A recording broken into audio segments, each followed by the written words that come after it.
राजस्थान कांग्रेस अब निचले लेवल पर खाली पड़े पदों को भरने और संगठन को एक्टिव करने के लिए एक्शन मोड में आ गई है। इसके लिए प्रदेश नेतृत्व ने सभी 200 विधानसभा सीटों पर प्रभारी भी लगा दिए हैं। खास बात यह है कि सीनियर लीडर्स की बजाय दूसरे नेताओं को इंचार्ज की जिम्मेदारी सौंपी गई है।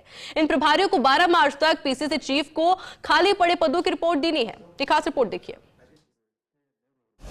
दिल्ली चुनाव निपटते ही कांग्रेस अब एक्टिव और एक्शन मोड में नजर आने लगी है। हाईकमान के निर्देश पर कांग्रेस ने अब संगठन की मजबूती की दिशा में काम शुरू कर दिया है। शुरुआत पहले निचले स्तर पर संगठन को सक्रिय और मजबूत करने से हुई थी। इसके लिए स्टेट लीडरशिप ने 200 विधानसभा प्रभारियों की नियुक्ति की। इन प्रभारियों को बूथ तक संगठन को एक्टिव करने का अहम टास्क दिया गया है। कांग्रेस ने सभी 200 सीटों पर विधानसभा प्रभारी तैनात किए, जिन्हें ब्लॉक, नगर, मंडल, ग्राम पंचायत, बूथ लेवल पर संगठन मजबूती का टास्क दिया है। सीनियर लीडर्स के बजाय नए युवा और मेहनती चेहरों को प्रभारी बनाया गया है।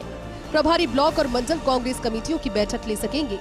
जिलाध्यक्षों को इन बैठक में अनिवार्य रूप से मौजूद रहने के निर्देश दिए गए हैं। सभी जिलाध्यक्षों को पीसीसी ने प्रभारियों की सूची भेजी है। प्रभारियों को 12 मार्च तक खाली पड़े पदों की रिपोर्ट पीसीसी चीफ को देनी है। जल्द पीसीसी चीफ गोविंद सिंह डोटासरा प्रभारियों की पहली बैठक लेंगे। दरअसल निचले स्तर पर पिछले कुछ दिनों से संगठन और पार्टी की गतिविधियां एक तरह से ठप पड़ी है। लिहाजा ब्लॉक से लेकर बूथ तक गतिविधियों को नई धार देने के लिए प्रभारी तैनात करने का प्रयोग किया गया है। पीसीसी चीफ गोविंद सिंह डोटासरा को लगातार निचले लेवल पर संगठन की निष्क्रियता की रिपोर्ट मिल रही थी।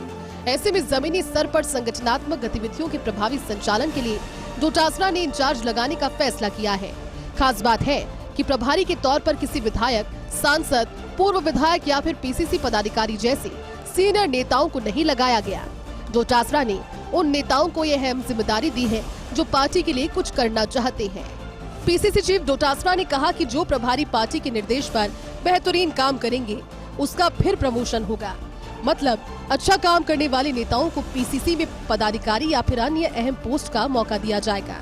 अब देखना है कि कांग्रेस का प्रभारी लगाने का एक्सपेरिमेंट कितना कारगर साबित होता है। दरअसल अब अगले 8 महीने तक किसी भी राज्य में कोई विधानसभा चुनाव नहीं है। ऐसे में कांग्रेस हाईकमान चाहता है कि एआईसीसी और निचले स्तर पर जो बदलाव करने हैं उनको अंजाम दे दिया जाए। इसी के तहत राजस्थान कांग्रेस ने 200 विधानसभा प्रभारियों की नियुक्ति कर दी है। जमीनी और निचले लेवल पर संगठन और उसकी गतिविधियों को धार देने का काम ये प्रभारी करेंगे। कैमरा पर्सन जितेश के साथ मैं Dinesh Dangi, fast India news, Jaipur.